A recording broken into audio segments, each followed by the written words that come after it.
Barbados, get up. Good morning. Good morning, Barbados. Good morning. Good morning to you. Good morning. Morning, morning, morning. Good morning to you. Good morning. Morning, Barbados. Good morning. Good morning to you. Good morning. Morning, Barbados. Good morning. Wake up, wake up, wake up. Morning to you. Indeed, good morning to you, everyone. Welcome to today. Today is Wednesday, the 10th of September, 2025. Time is going by so quickly. I'm Pearson Bowen. Wonderful having you company. Good morning, indeed. Thank you so much for waking up to make us your first turn in the morning. And for those of you watching us on our streams on Facebook, YouTube, and our website, cbc.bb, to each of you, thank you for being there and being here with us. We do appreciate you taking the time every day to spend the time with us. But we also thank you for sharing the show with others so they too can enjoy what it is that we do every day. So thank you for being faithful. Thank you for being committed. And thank you for communicating as well. Remember, if you know of something or someone whose story we do have to tell, please tell us about it. And you can tell us by sending us an email. Our ways to communicate with Mornin Barbados is via email. And that email address is on your screen. Note it. It's morninbarbados@cbc.bb. morninbarbados@cbc.bb. And we thank you for engaging with us indeed. So keep going. What are you doing today? How wonderful is Wednesday portending to be for you? Well, I'm hoping that it really does turn into something really, really fantastic indeed. So coming up today, and a very good morning to Kieran. You jump in there hard, girl. Morning, Kieran. Have a lovely today indeed. Wonderful Wednesday morning to you as well. As always, is Anthony Smith there. He is in the States, and so he says to all of us in Barbados, a very good morning. Wonderful Wednesday back at you. Christina President Graham. Really? Christina, is that your last name? Is that a part of your last name, or is that what you call yourself, Miss Christina? She wishes a wonderful Wednesday to everyone indeed. Blessings coming from Florida. Good morning to you, Christina. Have a lovely day. Thank you so much for joining from Florida. And Roosevelt Bacco is in the United States. He's saying top of the morning to everyone in beautiful Barbados, and from beautiful Barbados back to you, Roosevelt. Auntie Faye is in the north of the island. She wants everyone to have a magnificent Wednesday. And so to you, we wish the very same, Auntie Faye. Have a lovely day. On Roap? Okay. Watching from the Netherlands and Suriname. I can't pronounce Surinamese, but good morning.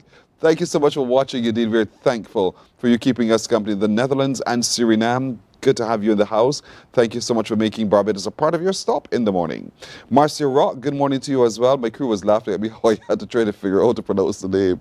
But good morning, Marcia Rock. How are you doing today? Terrific today as well. It is Wednesday, Marcia, not Tuesday.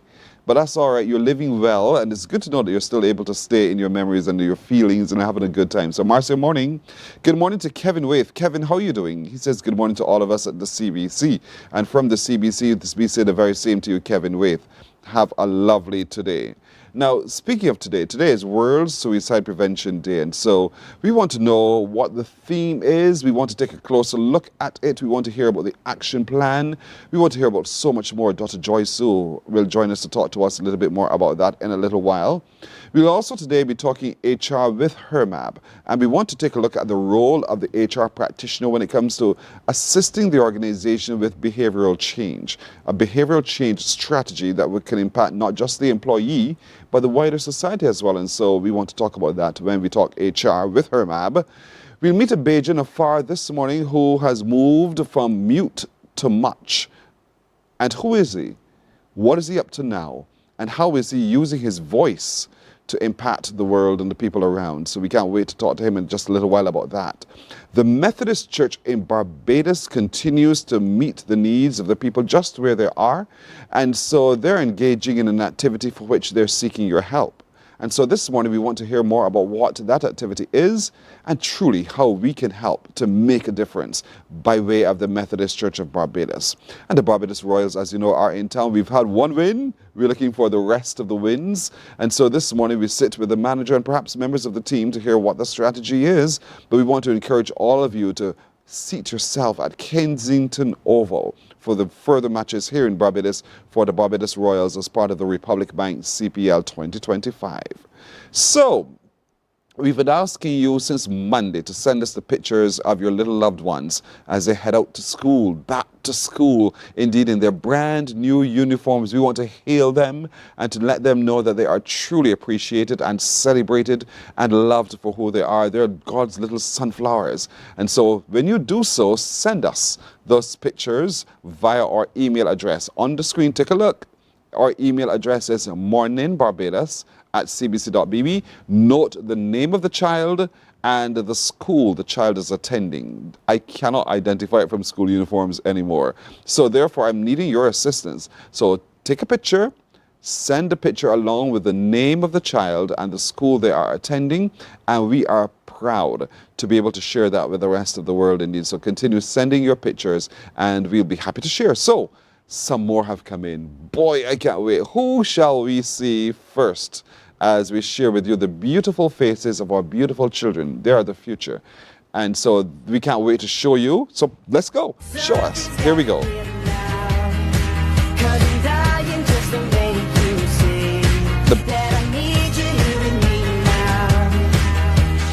You've got that one thing. So get out of my head and fall into my arms instead.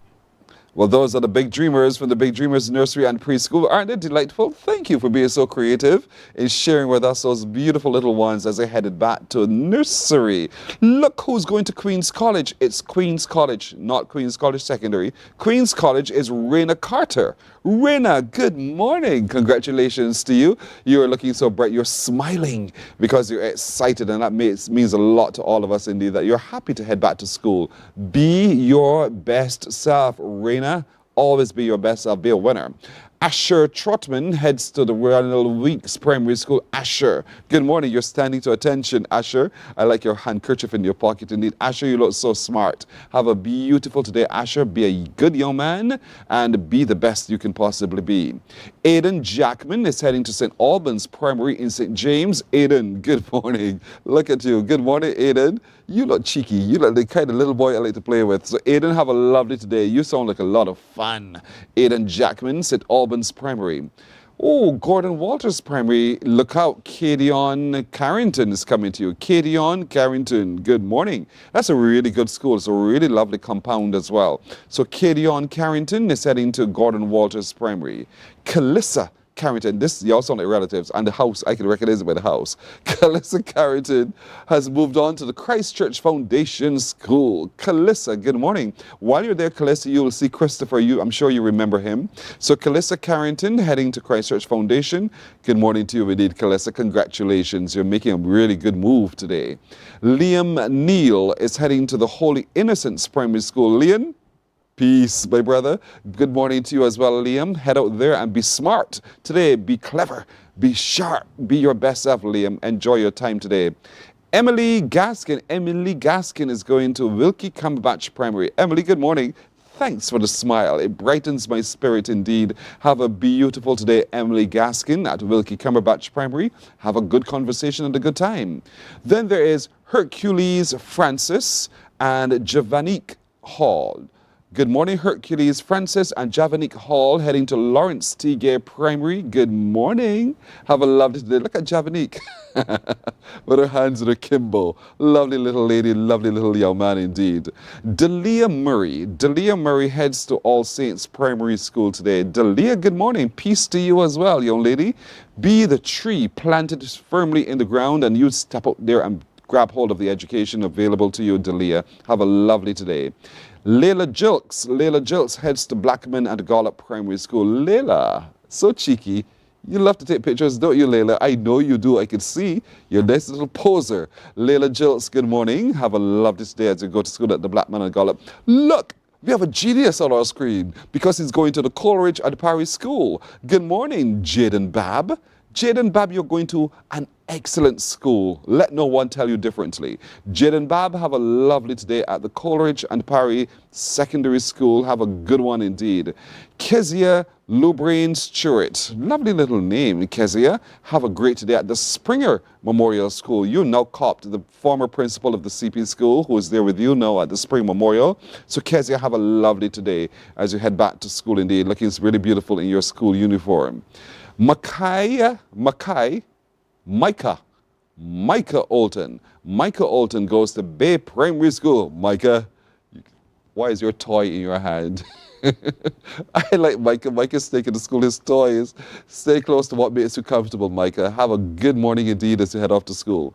Malachi Olton, though, he's going to the People's Cathedral. And so to you, Malachi Olton at the People's Cathedral Primary, have a great today. Remember, taking all the instruction given to you. You know, people love you. And so we want to be able to continue celebrating. They bring us such joy, don't they? So keep watching. Remember sending your photographs to us. Send those photographs to us by email. morninbarbados@cbc.bb. I am so pleased. morninbarbados@cbc.bb. Note the name of the child and the school the child is attending, and we can't wait to share them with the rest of the world. Beautiful, beautiful little sunflowers in our gardens here on earth. We're taking a break, folks. We're back in a moment. Morning, morning, morning. Good morning. Good morning to you. Our world today is not the world God wants it to be. One of the reasons, which will surprise many, is that our planet, its governments, and its peoples are all living under the weight of Satan's rule. From the beginning of mankind's existence to today, human history is the written record of what it means to live under the rule of the devil. Yet that rule is coming to an end, and what a difference that will make. Every Sunday at 9 a.m. on CBC TV 8, tune in for Tomorrow's World, sponsored by the Living Church of God. Books open your heart, your mind, and your soul. They are educational, entertaining, inspiring, and motivating. Are you an author of a recent book you want to share? Then Mornin Barbados would love to feature your book in our The Next Chapter segment. Send us an email to morninbarbados@cbc.bb. That's morning without the G. Come and let us turn those pages together. Hey there, it's Mahalia. I want to share something that might be really helpful. If you're feeling anxious, overwhelmed, depressed, or lonely, and have Morning, morning, morning. Good morning. Good morning to you. 14 minutes now after 6 o'clock, a notice from the Transport Board of Barbados, of course, for those of you in St. Andrew and St. Joseph who have been impacted by that closure of the Melvin Hill Bridge. They can tell you now that they're advising those of you who travel that effective this coming Sunday, the 14th, the Shorey Village bus service will temporarily be rerouted owing to the closure of that bridge. So it goes now from the Princess Alice Terminal via Reef Road, Eagle Hall, Spooners Hill, Green Hill, Warrens onto Highway 2A, Orange Hill, Endeavour, Gregg Farm, Turner's Hall Hill, Swans, Bawdens, Walkers, Shorey Village, Belle Plaine, the Ermy-Bourne Highway, right to Lakes, Haggett's, and Baxter's Bridge. You got that? Good. And the bus does the return to Bridgetown in the reverse order. Now, you have alternative travel options. You can also travel through Shop Hill, Hopewell, Welchman Hall, Chapman's, and Baxter's. And you're advised that you may still access the Baxter's Bridge service. The transport regrets any inconvenience. Of course, I'll remind you before the show is done today about what to expect with those adjustments starting Sunday. All right, let's get our attention now to today being World Suicide Prevention Day. Dr. Joyce Su, who is consultant psychiatrist with a psychiatric hospital. She's also the lead of the hospital's suicide prevention program. She joins me now. Dr. Su, good morning. Good morning to It's you. always good to see you. The same here. Good to see you. Do you remember your first day at school? Whether primary or secondary? Probably secondary school. You remember the first day? Yes, I think I do. Why is it so memorable? Because I was terrified. That's a good reason. But all of that fear was dissipated in no time, right? Yes, definitely got better. And that's important for our children to hear, I think, because oftentimes the transition can scare them, but the transition can be absolutely beautiful when you realize, hey, I'm actually enjoying something brand new, something that's totally different. I'm learning much as it goes as well. All right, so today being World Suicide Prevention Day, what's the theme? The theme is a triennial theme, which goes from 2024 to 2026. It's changing the narrative on suicide. And what that really means is getting persons to speak more openly about suicide, dispelling the myths that are associated with suicide and mental health in general, and getting persons the support that they need, making them feel more open to talk about it so they'll access care. So that's the important thing. A lot of persons don't come and access the care that they need because of stigma. So we want to improve the access, not only by reducing stigma, but we also want to improve policies and so on, programs that help persons to be more able to access care where they are. So part of that was what I do, meaning being in the community and offering mental health services in the community. That was to improve access to care. One thing that's different for sure is that the conversation has amplified. We're talking more and more about it. And people, I think, are beginning more and more to talk about it and be honest enough to say, you know what, I'm challenged in some way with something that is leading me to want to consider something negative and detrimental. And so I can't imagine for you as a psychiatrist how you attend to someone who says, I'm struggling and I feel as if I'm near to the end. How do you pull them back from the edge? Well, what I always like to say when people ask that question, especially if you're a layman person and not a psychiatrist, always listen first. Encourage a person to talk and listen in an open, non-judgmental way. Hear what they have to say, because that goes a long way. Sometimes persons just want someone to hear them out and show empathy for what they're going through. So that's where I start first. Let them tell their story. So I don't try to interrupt too much and say X. So I might guide it by some questions to find out more information where more information is needed. So if the person says, I've been thinking about killing myself, I want to know, did you make a plan to do that? Get them to talk more to see how far they went in those thoughts. And to see also, you want to find out what supports they have too in their environment. If they have family support, they have support from a partner, So first thing is to listen non-judgmentally. Thankfully, that's the person who talks. There are others who say nothing whatsoever. And sometimes we can't look at them with the naked eye and see what suicide looks like, the ideation for suicidal thoughts. And so talk to me a little bit about because it's hard to deal with, that here you were sitting next to me, you said nothing, I turned my back for a second, returned, and there you are hanging or doing something else, having done something else. That's tough to deal with. So because it is not obvious to the eye, how do we begin to intervene before they take that step?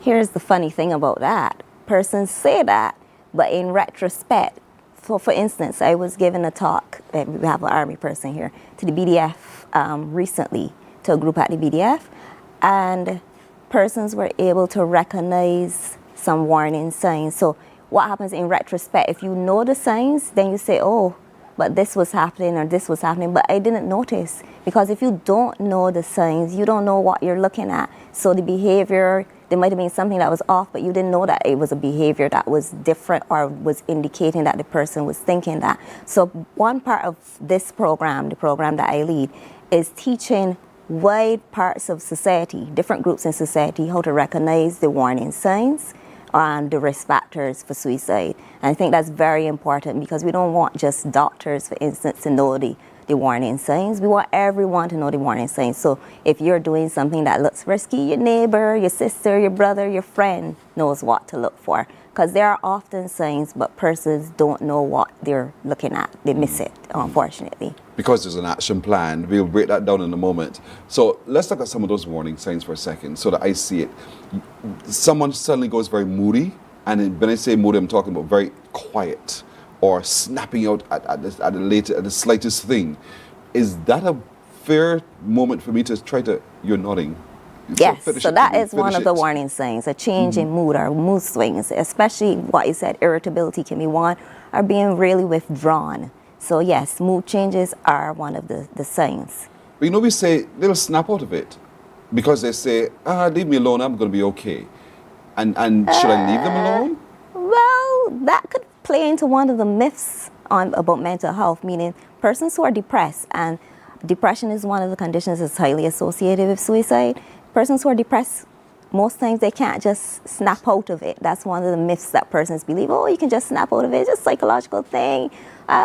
You're doing this to yourself. Just think positive, and you think that persons can just get out of it. But it doesn't work like that for a lot of persons. So some persons, they need help. Whether that's going to be talk therapy or it's going to be medication, persons need help, and they need to feel okay to access that help. And saying things like just snap out of it just leads into that myth and makes persons feel as if they're weak, and it deters them from accessing the help that they need. There are two sides of this. The me who wants the help, and then the person who wants the help but doesn't know how to reach out. Talk to me about the me who wants to help, because my frustration is also real. I'm seeing my loved one slip, and I want to be able to just stem that slide. I want to give them some hope, something to hang on to. But I don't want to be just talking at them and talking. I want them to hear me. How can I do that? Well, as I said, the first thing is try to get them to talk and open up about what's bothering them. They don't want to talk. Try to encourage them then to reach out for help. Tell them about places, where they can access help. Sometimes you can just provide help in other ways that are, maybe the person, the person's not talking about, maybe the person is struggling financially. Offer some support in that area. Offer some support with childcare, or maybe helping them prepare meals or something else. So show that you are there for them. The person then may trust you enough to start that journey and open up. And then you can gently nudge and say, perhaps you should talk to someone, or you should get some help. I want to help you, but maybe you need someone other than me to help. And I'm willing to go with you. And that's the other thing too. Show them that they're not alone, because a lot of times persons feel that they're alone in it, and they don't know that they have support, and they don't know that someone out there cares for them. And a lot of persons also say they feel like a burden at that point. So you should be saying, you're not a burden. I want to be here for you. You add value to my life. Mm-hmm. So we like to tell the person, your life has value. But a lot of persons, they say they're thinking they're a burden to you. Tell that person that your life has value to you. You are important to me. So those are things that I think, some person, I think at a youth symposium we had recently said, they might not see the value in their lives at that point, but it helps to know that other persons see the value. That can help as well. Mm. So those are some of the things that you can do if you're seeing your loved one struggling with this. Trust. You said that earlier, Clark, and you're right. You have to take the time to develop that trust so that you can communicate openly and safely and know that you're not being judged or derided in any particular way given what you're struggling with. That's for the person who is thinking or have those thoughts of suicide. And you're right. I would love to hear more about what they, if you don't mind sharing, and more of what the person who is thinking of suicide says to you, so that we get a greater understanding of what they're struggling with, so we can begin to respond accordingly. Well, when persons get to that point, they're often not seeing options. So they feel like they're backed into a corner. A lot of persons too, depending on what their situation is, a lot of persons feel like they just want to get away. So it's not necessarily that they want to kill themselves, but they want to get out of a bad situation, and they may not see another option out of that situation. And so you're there to help them, to show them that there may be another road as well, to provide them with other, solutions, because they're at a point in their mind where they can't see it because they're so depressed or they're so overwhelmed with the situation that they're in. So they need somebody objective who can show them other ways. Mm-hmm. And as I said, they also talk about being a burden. Their family's going to be better off without them because they're dragging everyone down. They don't contribute. So those are some of the negative things that they say. So yeah, those are things that are going through their mind. You can imagine if someone thinks that life is hopeless, because that's the other one, and that's one of the big ones that we look for as doctors. If a person thinks that things, are hopeless, there's no hope for the future at all, then, the person's going to be thinking, why bother? Mm-hmm. There's an action plan, folks. We want to look at that action plan, and we'll do that in greater details with Dr. Joy Sue when we come right back after this break. Morning, morning, morning. Good morning. Good morning to you.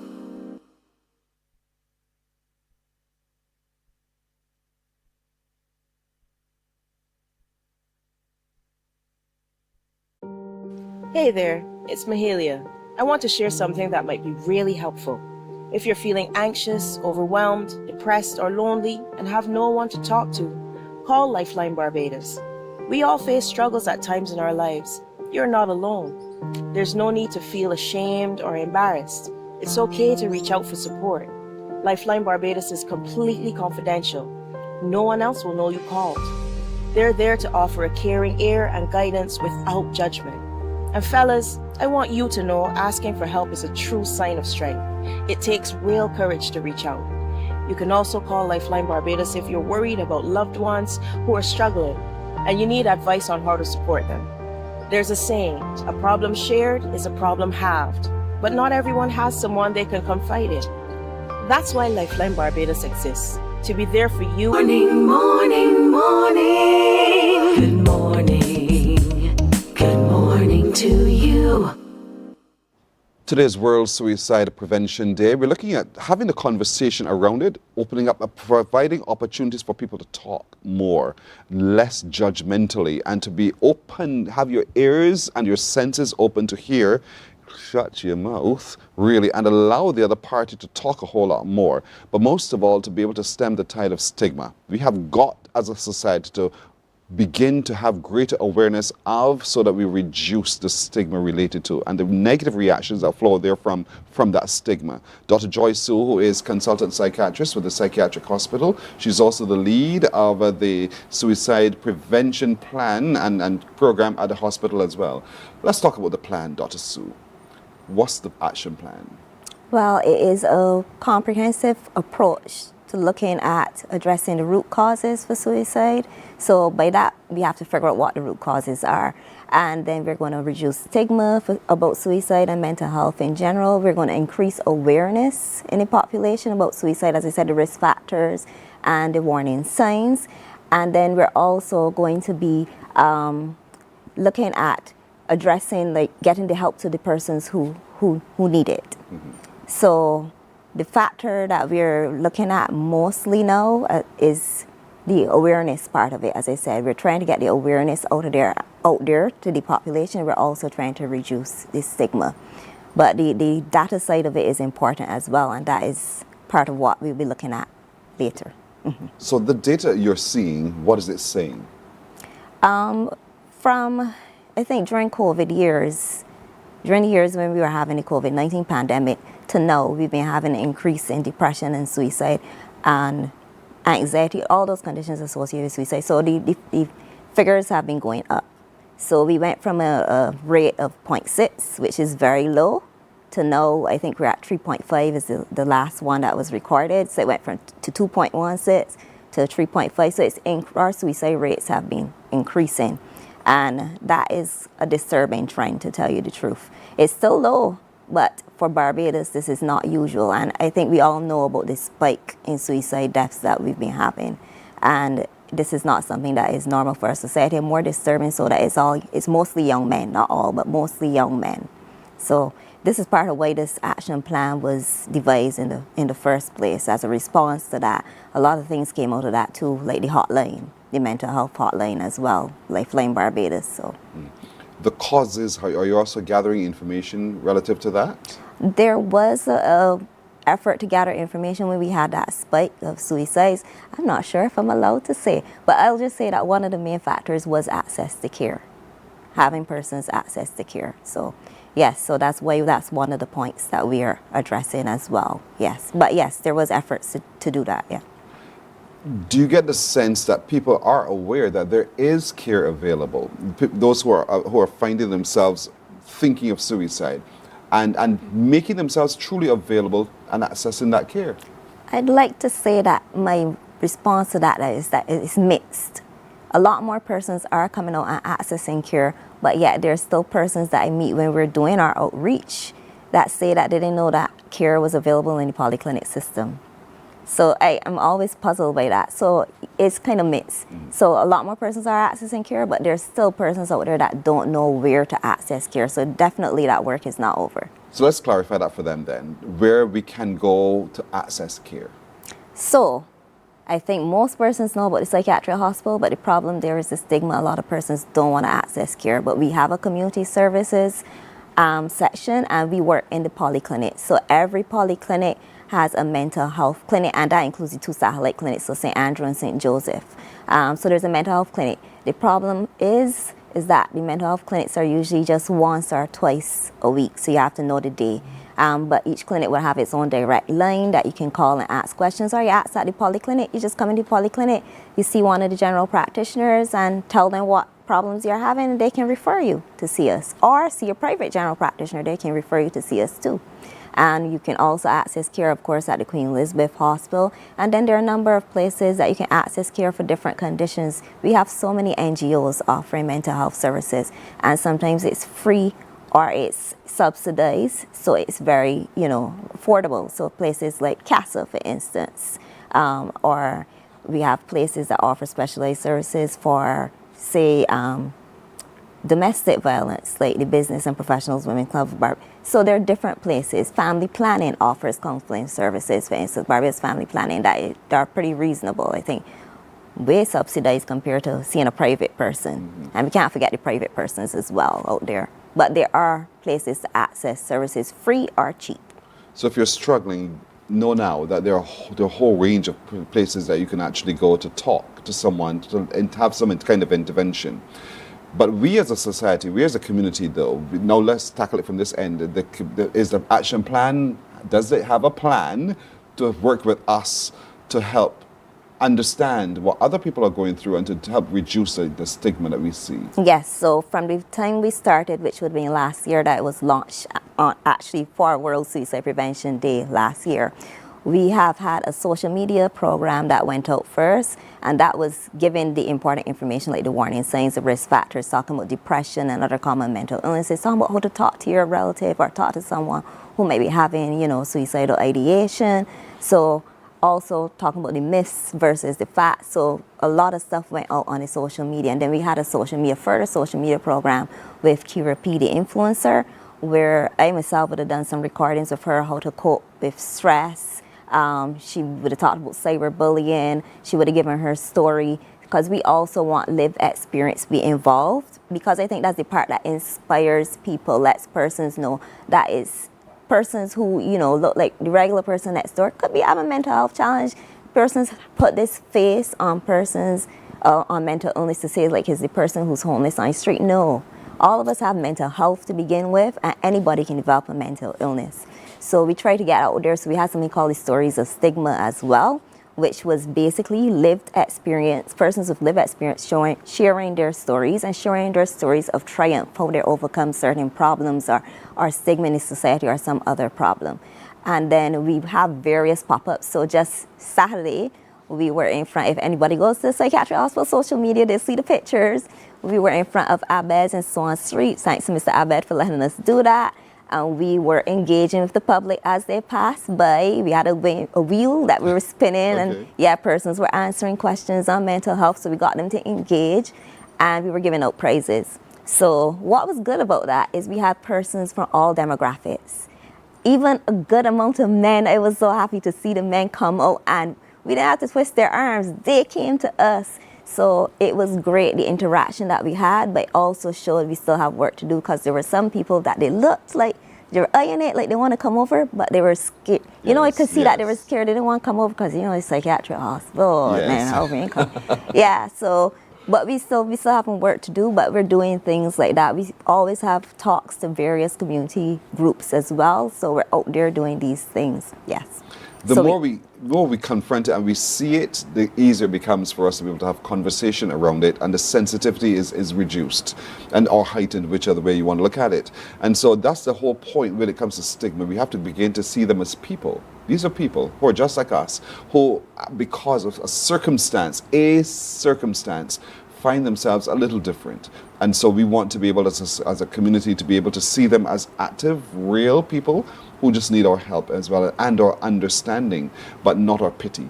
And that's, I think, a part of what you're talking about as well when you talk about reducing the stigma And that's Yes. absolutely critical. Before we go, I want to talk a little bit about this upcoming thing at the end of the month. Right. So that's the other thing we've been doing to Yes. engage the public. Health fairs. So the last one was a blast, which was at Golden Square. So Right. we're trying to, improve on that one. I don't know if it's possible, but we're trying. So this time, this one is close to my heart because it's going to be in the north.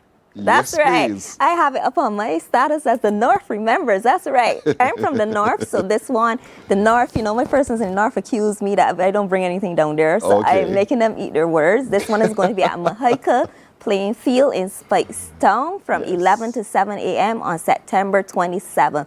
And we're bringing back all the popular elements from the last one. So we don't just do educational booths. We also do activities that are to help persons relax and express their creative side, because those are things that build resilience in mental health. We want people to know that it's okay to have some fun. So last time, the two most popular things, I think, were the tie-dye party and the free head and neck massages. There were lines for that. In fact, all the T-shirts, I ordered about order of T-shirts, all of them were gone and people were Nice. still asking. So this time I've doubled the order so that people could come and do their tie-dye and get their free T-shirt. And we're going to be having other elements. We're having bats on one doing face painting, yoga, and henna, all those activities. And we're going to have a number of persons participating from different organizations. So we have organizations like Equals. So we want to include organizations that represent different demographics. We have the Barbados Association of Muslim Ladies who was with us they were with us at Golden Square. They're going to be back again. And then we have our regulars like CASA and the Substance Abuse Foundation and Business and Professional Women's Club of Barbados. These are organizations that always support whatever we're doing and partner with us. So we have a number. We have the St. Lucie and the St. Peter Parish Independence Committee signing on and saying they'll come out for this event as well. So we have a number of participants. Vocational Training Board. So we have a number of things because we don't only want to show persons where you can access mental health resources, but especially when you're thinking about young persons, we want to show them options too. And I think having a purpose and career options is very important. So we want to have like educational, show them where they can access other kind of resources that are important for maintaining your mental health as well. Well done. On the 27th of September this month at Mahika Playing Field, which is next to the bus terminal. That's the playing field we're talking about. It starts early in the morning at 11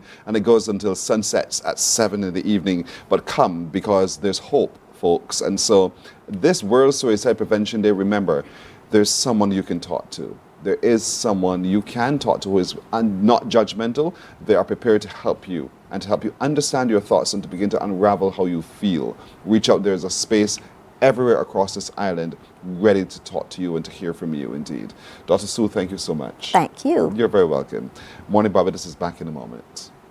Morning, morning, morning. Good morning. Good morning to you. Hey there, it's Mahalia. I want to share something that might be really helpful. If you're feeling anxious, overwhelmed, depressed, or lonely and have no one to talk to, call Lifeline Barbados. We all face struggles at times in our lives. You're not alone. There's no need to feel ashamed or embarrassed. It's okay to reach out for support. Lifeline Barbados is completely confidential. No one else will know you called. They're there to offer a caring ear and guidance without judgment. And fellas, I want you to know asking for help is a true sign of strength. It takes real courage to reach out. You can also call Lifeline Barbados if you're worried about loved ones who are struggling and you need advice on how to support them.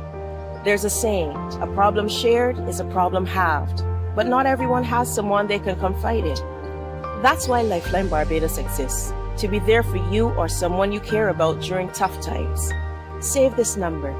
Lifeline. Morning, morning. Good morning. Good morning to you. We're talking HR with Hermab now as we're joined by behavior change specialist Cecilia Neblett-Brathwaite. And we want to take a look deeper into behavioral change in the workplace and how HR impacts that and makes it possible indeed. Good morning to you again, Cecilia. Good morning, Pearson. Good to have you indeed. Thank you for having me. One would think that this is not the role of a HR practitioner. Some HR practitioners would tell you, that is not my job. What do you say? The role of the HR manager seems to be getting wider by the day. They seem to be involved, and they should be involved in every activity, every level of management in the organization. But I think that when you're looking at recruitment and when you're looking at persons coming from the region, I think that the HR manager is the focal point. And that because, why do you think they're the focal point? Because they deal with human resources. And we're looking at making sure that we get, when we're looking at employment and we're looking at retention, when we start with the HR manager, then they can bring their expertise to the table where they can employ and they can have their interview sessions where they can utilize their skills to get the best possible internal customer for the organization. So this requires then more than just a straightforward interview. We were talking about the basics, filling in the form, so to speak. Yes. It is active listening and conscious effort to assess. Yes. And that's not easy, but I know HR practitioners have been trained to do so. Yes, they have been trained, and that is why sometimes I always say that I'm happy that Herman have chosen to include other professionals, because the behavior change model is a good model they can use as well. Because you have, I think, sometimes 5 stages, sometimes 4, where you have the pre-contemplation stage. Persons are unaware of what they're doing. You have the contemplation stage. Persons are not getting a little bit of idea of what they're doing. And then you have the action stage. Now, I understand, so some action can be taken. You also have the maintenance, because with action, you need to maintain. And sometimes you recognize we are human beings, so we would relapse. So when we relapse, and then you can go to any of the stages again and start to see how best. So it's a process. That's why I come on this program. We have programs, we have internal programs, we have television programs, we have media pulses, we have things on our website, so that persons can continuously, come and have a look, be educated. But behavior change needs to take place, and it takes place with training, takes place with education, takes place with active listening, takes place with engagement, takes place with a whole lot of things. Oftentimes, all of you just described about, moving from almost ignorance to practice. Yes. We tend to see that happen within the training modules. Yes. But then we don't see it applied within the everyday. It doesn't relate then to the everyday. Let's talk a little bit about that connectivity there, because we don't just want to send a candidate for training and then they return to as usual. We want to see the benefits that we can derive from the training. Let's talk a little bit about HR's role in ensuring that the money invested in training is well spent. Because you look at the capacity of the individual. You're looking at not only education-wise, but the capacity of this individual holistically. And then we're looking at motivating this individual. So when we send individuals for training, if it's locally or regionally, we're looking at what happened when you went to this training. Now we're looking at, do you have the capacity? Because after we go to training, sometimes we really do not understand everything that we've learned to facilitate. So we're looking now at motivating. How can we motivate this individual then? Is the space available? Is the organization's communications level available? Are we communicating on a holistic scale then that we can allow the individual then to bring what they learned to bear? So that is how then persons every day get a chance. If you're not a manager, you can have the junior manager sit with you in your meetings. You can delegate so that persons can, just regurgitate. The persons can get the opportunity to see how things are done, and eventually then it becomes a practice because your behavior is now changing, and it changes by maintenance, by doing things in a daily level. That requires a culture. Yes. That requires an understanding Yes. within the organization that this is now the way forward. This is how we're doing it. Yes. And some would say to you this morning, but Cecilia, I hear you, but you know how long we've been behaving like this? How do I change? How do I break the backbone of this bad behavior so that I begin to see a more positive behavior in my workplace? It changes with the leaders. And I know it's very difficult because people are really set in their ways and set in how they think because of their own culture, their own system. Sometimes it's how the era that they were born. Sometimes there's a lot of other variables. But I think that leaders, they're responsible for the delivery of good service across the board. And it starts by letting your internal customer and your external customers see the value. I always remember this one story when I stood in the line at a bank, and the director came down, and the line was very long, and she started to ask, what can I do for you? And she was like moving, hi, Miss Whitelaw, and she was just up and down. And I saw that as this is the director of the bank. Flat shoes on her foot, walking up and down. She led. So this is what we're looking for persons to lead from in front, so that the workers then can see how things are done, because they're looking for a framework for which to follow. So they're basically following your framework. So if we can just find a medium between being leaders, being human resource managers, and leading, because sometimes you recognize that the human resource manager, as he puts it, got a very ticklish job, because they are employed as well. So they have somebody above them, and they also have the employees. So we have to make sure that we lead, although we're working basically arbitrary for both persons. It's like an attorney. You still have to make sure that good guidelines are set, they are followed by you as well, and they are managed at every level of your organization. And you're held accountable. And you are held You're accountable. There was a program I did banking. So if interested that you went across that as a reference to support your Yes. point. And for us in banking at the time, it was part of our initiative as well, where every single person was held accountable, from the director right down to the security officer, because this is the ethos that of which we handle customer service. And so you're right, where you could not sit and see a line and not deal with it. You get up and you engage with as well, so that our customers are very happy, they were served efficiently and the like. And so I understand what you're talking about, but it requires, as you've said, top down all the way through, that Yes. everyone understands their role and responsibility, and that you are also held accountable, and not to feel in any way put off when a junior says to you, but you've let me down. Yes. You've let the whole system Yes. down, because our agreement is, and you did not. I want to say that is a perfect example. I always like to give examples to persons. I worked at the QE, it's my first job. And I remember our first director, late Thelma Henry, she would come to work on mornings at minutes to 6 in the dark. And she would go to every department. So she would go to the general workers first. How you doing? You got any problems this morning? Yes, ma'am. This is a problem, that is a problem. Go to the nurses. So by the time 9 o'clock starts and gates open, nobody don't have a problem. So she don't have anybody come into her office with a problem, because she have already engaged every department to see where they're at. Say, well, okay, I'm going to bring this for you tomorrow. Just hang in there with me. So by this time it was 9:30.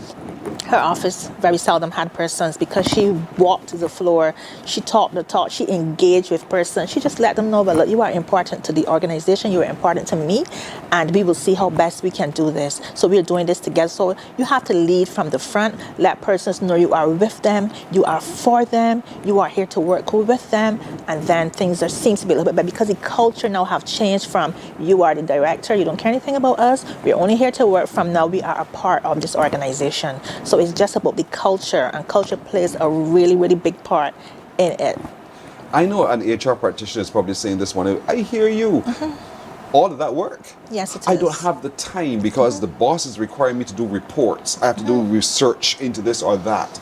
And how do I find the time now to go out and listen to everyone, to absorb what everyone is saying? That's one scenario. The other one is, I have listened, I have absorbed, I've reported, but I'm not getting the kinds of responses from my supports, which are above me, my directors, to make the changes that our staff want. And so, what do? I'm caught in the middle. You have to find a medium to make a change. We have demanding jobs. I have a demanding job, and sometimes persons ask me if I'm schizophrenic, because sometimes I have 3 appointments. So on mornings, I may have Barbados Community College, where I am in a jeans and a t-shirt. At lunchtime, I may have a hotel, so I don't have to take back off that t-shirt and put on my jacket. And the evenings, I might have my sex workers group, where I have to tie up my head and put on my slippers and go downtown and blend in. So we have to make sure that we meet the needs of our employees. We have to see how best sometimes we have to do investigations, we have to do research, we have to have one-on-one conversations, we have to have group conversations, we have to see how best we can meet the needs, because it's so easy. Persons say it's a lot of work, but when you get over that hump, where your staff recognize that you are there for them, even when you're busy. If I go to my HR officer and she says she's busy, I send a product and pass back, because I know she's really trying, despite the challenges, she's really trying to do her best with the organization. So that is how we can connect and commit to our employees, by engaging them, by being understanding, by being confidential, by trying new things. taking the lead from them at times, because sometimes they're on the ground working in the factories and they might know a little more than you, taking lead from some strategic persons and strategic partners. So we have to do all of this to engage, because this is a new changing paradigm. So we have to be holistic and triangulate every possible method we have to make sure that we get high levels of productivity. You have to bring the calculus into this, triangulate. Yes. We'll look at some more hows after this break with Cecilia Neblett-Brathwaite in a moment. Morning, morning, morning. Good morning. Good morning to you.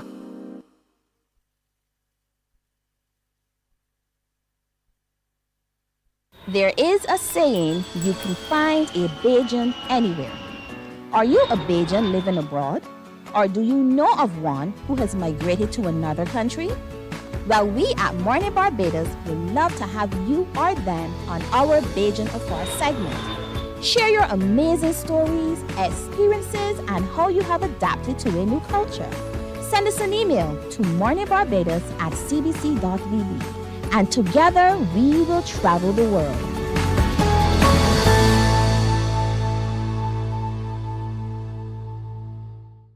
Some ask, what makes Barbados so special? We at Mornin Barbados say it's you, our exceptional youth. You are talented, resilient, and inspirational. You are the epitome of the Barbadian spirit, testing the boundaries of your creativity. If you are an entrepreneur, artist, baker, designer, author, or have done anything you think should be highlighted, email us at morninbarbados@cbc.bb. Let us show the world our exceptional Bajan youth. God will not give you a job. God will not call you to do something and then not give you the capacity to have it, to make it happen. Morning, morning, morning. Good morning. Good morning to you. We're talking HR with Hermab this morning, looking at behavioral change and the role of the HR practitioner, but the support given by the overall organization so that we see the changes and the practices that we would want to encourage indeed. And so Cecilia Neblett-Brathwaite, who is a change specialist, is with us today. And so Cecilia, as we took the break, we were talking about the hows. I want to look at this now within the context of free movement in the Caribbean, and how people are moving now and bringing their own cultural norms into different environments and the struggles that could follow therefrom. Yes, we can, but I think that our HR managers have enough training, and I think that we're ready. We're ready for the change that can exist, but we have to make sure that we go on the ground to work with our internal customers as well as our external customers, because sometimes fear, you know, when you don't have knowledge, you have fear. So we have the programs. You can go on the Hermab website. You know, we have new information uploaded every day to the Hermab website, but we can train our internal customers to understand some of the challenges, some of the benefits of, and I see there are more benefits because we were going to the Canadian Farm Program for years. My grandfather went to the Canadian program long before he was born. He always talked about it at home, you know, and doctors coming from all over the region. Me working at the QEH, I employed a lot of doctors from India, all over the world, so they were coming here. But now it's education, so the education and behavior change, because we want to make sure that we encourage and we treat our citizens and our citizens with the person who they're living here now. So we want to make sure that we provide do the groundwork to make sure that our persons internally are trained and they are skilled and they have behavior change models in the organization, that they understand, hey, look, we are now, let's say, having our brothers and sisters over because we went to other regions, and we want to make sure persons understand the differences in culture. We just had Carrie Fester, a wonderful Carrie Fester. I loved Wendy Allen. I love her. She performed really, really well, and we enjoyed it. So we mingled with our brothers and sisters.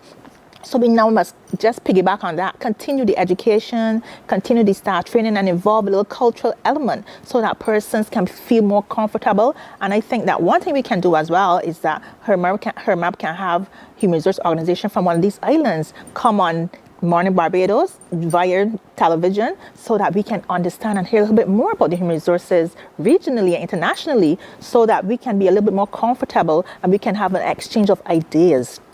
You're right. Information dispels ignorance. You're quite yes. right. And so, again, you just brought all this back to me again. You're unearthing me my first job in banking again, where it was not just a regional bank, but it was an international bank. And so there was this cross-fertilization simply because staff were encouraged to move together. And the training school was held in Barbados, but you brought in people from the different territories who interacted with each other. And so we all got to understand the differences, but we also got to understand the norms. And so it was easier to communicate and easier to identify with one organization simply because it was that movement. And oftentimes, I've noticed recently that a lot of organizations don't do that.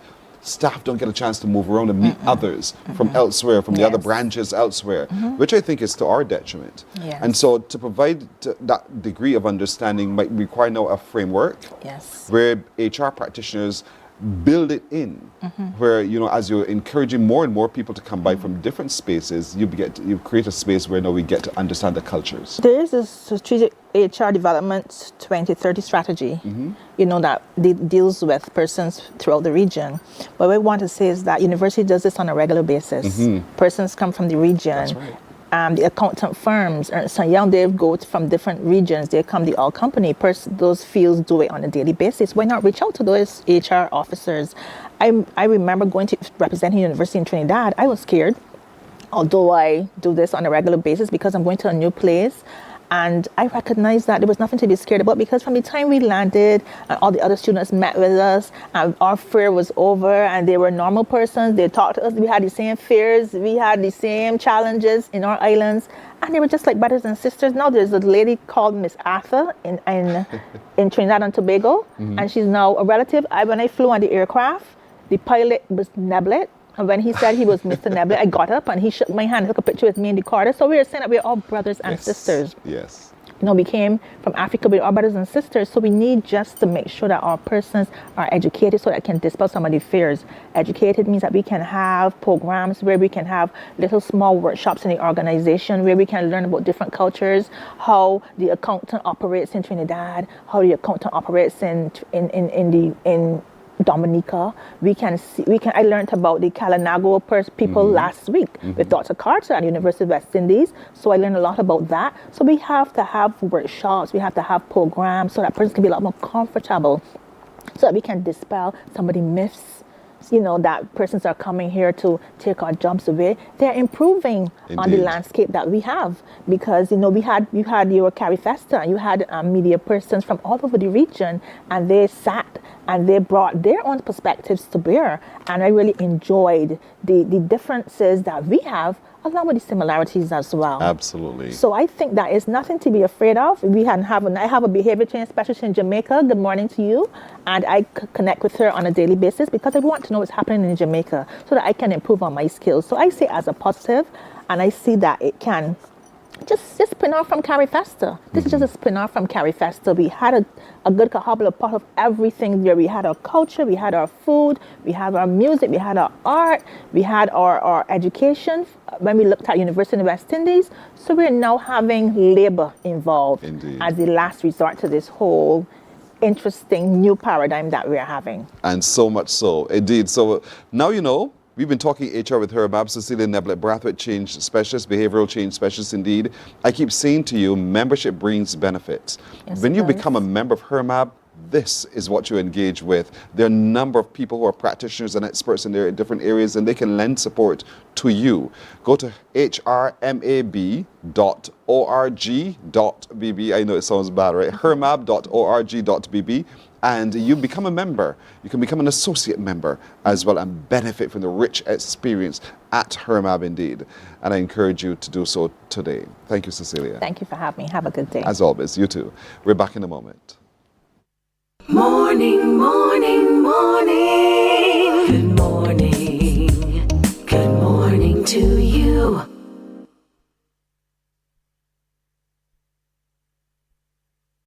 Welcome to Nature's Discount, the ultimate health food store. At Nature's Discount, we have thousands of quality products at great prices. Hi guys, Dottie here with Nature's Discount, and today we are talking about solar ray, microbiome, probiotics, and why you should be taking them. And we have well over 3,000 amazing products to help you get healthy. For your health tips, tune in to CBC TV 8 every Monday, Tuesday, and Thursday for Nature's Discount, sponsored by Get Healthy Incorporated.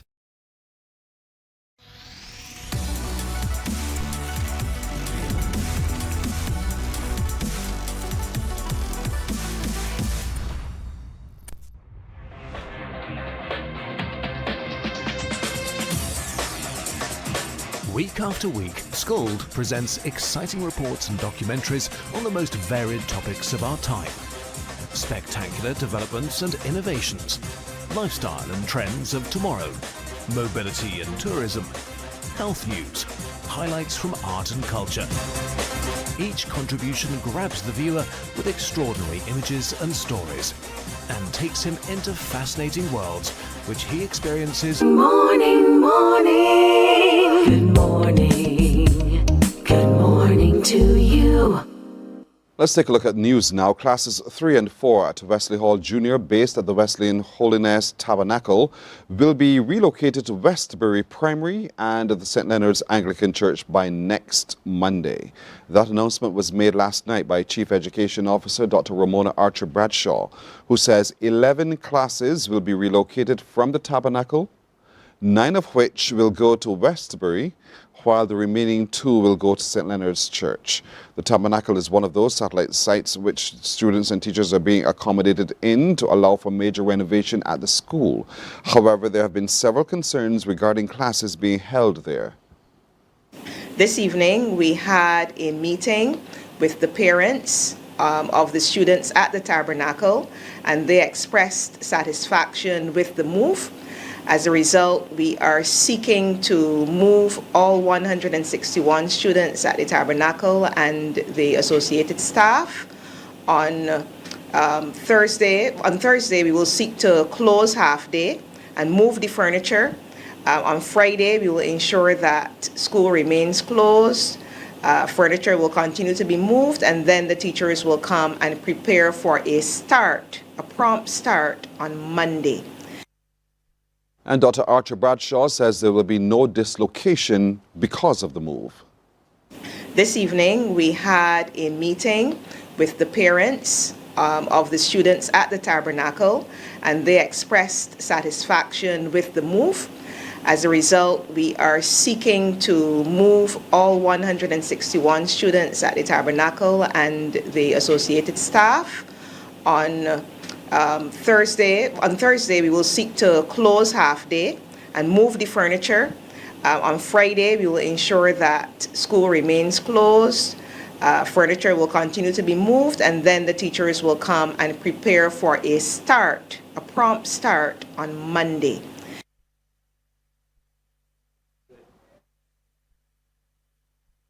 With no classes for Princess Margaret Secondary students today, but teachers are to show up at the 6 Roads-based institution. It's following disruptions to classes yesterday as teachers met with their union regarding outstanding issues.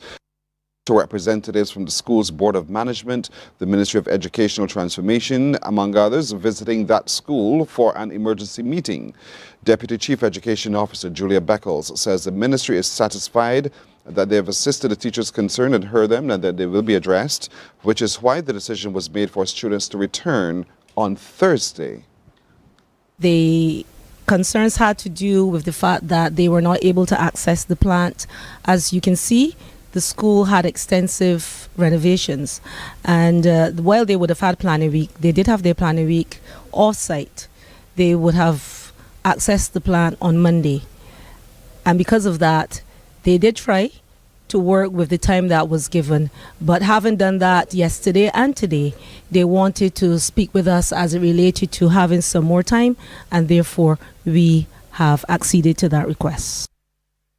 President of the Barbados Secondary Teachers Union, Marianne Redmond, says the union is also supporting the decision to close the school today.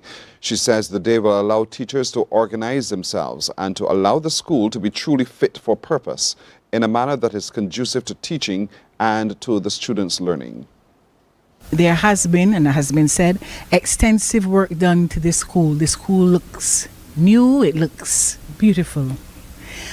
The problem is that there were, however, some outstanding issues still to be addressed. And so our members felt that there was time needed to have those addressed. And in my consultations with them today, and with the deputy chief, they stressed the importance of the time to organize themselves.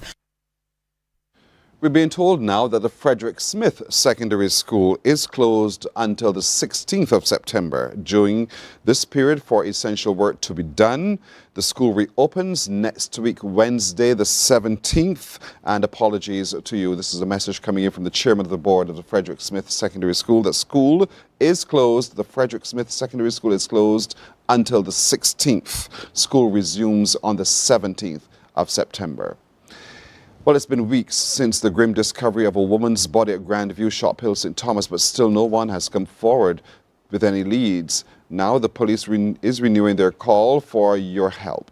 The body was found around 5:30 on Wednesday, the 14th of August. Lawmen said they received that report of from a male caller, and upon arrival summoned a medical doctor who examined the body and pronounced death.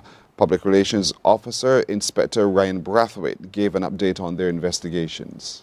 The autopsy completed, but we would have done fingerprints, we would have done look for tattoos and marks on the body, things that will help to identify the individual. Unfortunately, there are no tattoos, so we're still in the process, and we're still working feverishly to get that matter to a stage where we can identify that individual.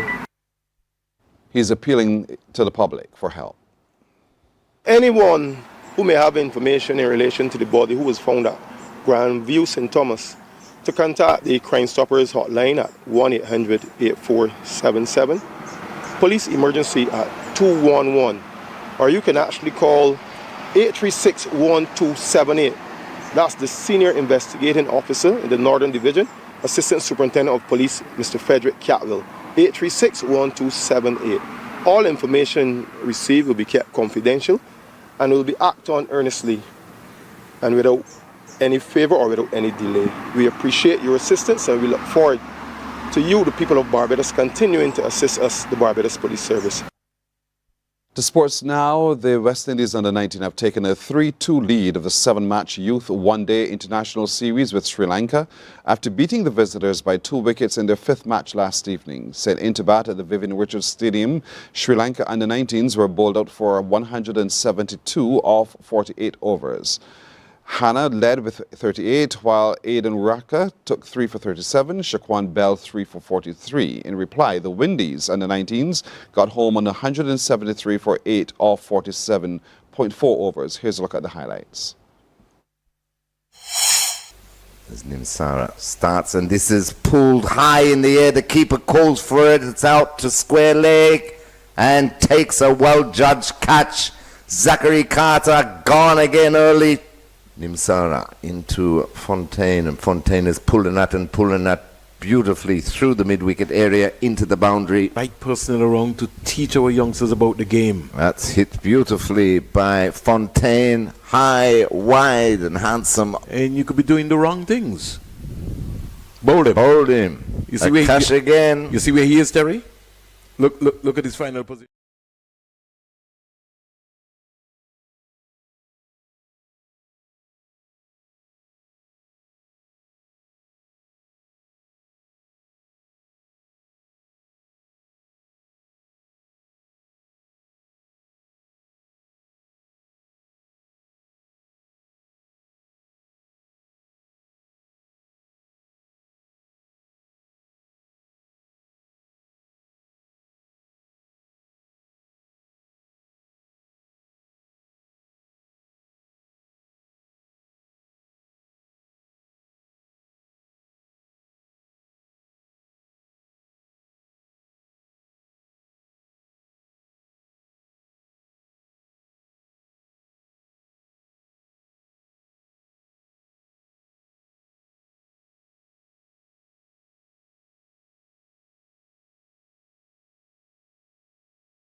The next batch is on Friday. That's news till now. More news at noon. Morning Barbados is back in a moment. Ensure your safety this hurricane season.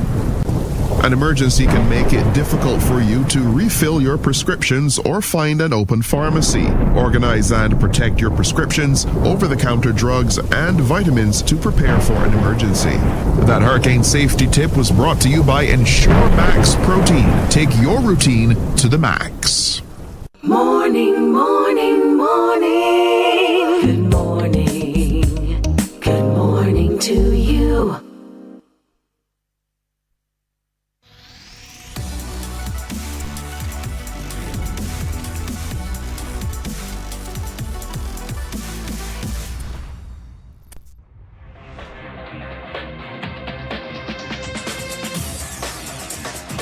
Week after week, Scald presents exciting reports and documentaries on the most varied topics of our time. Spectacular developments and innovations, lifestyle and trends of tomorrow, mobility and tourism, health news, highlights from art and culture. Each contribution grabs the viewer with extraordinary images and stories and takes him into fascinating worlds which he experiences here exclusively and up close. We're there when companies and specialists develop super satellites for a global network in space and can look behind the scenes. Scald is a window to everything that is there or is yet to come. Fly with us through time to better understand today and tomorrow. You've always wanted that. Scald, a look into the future.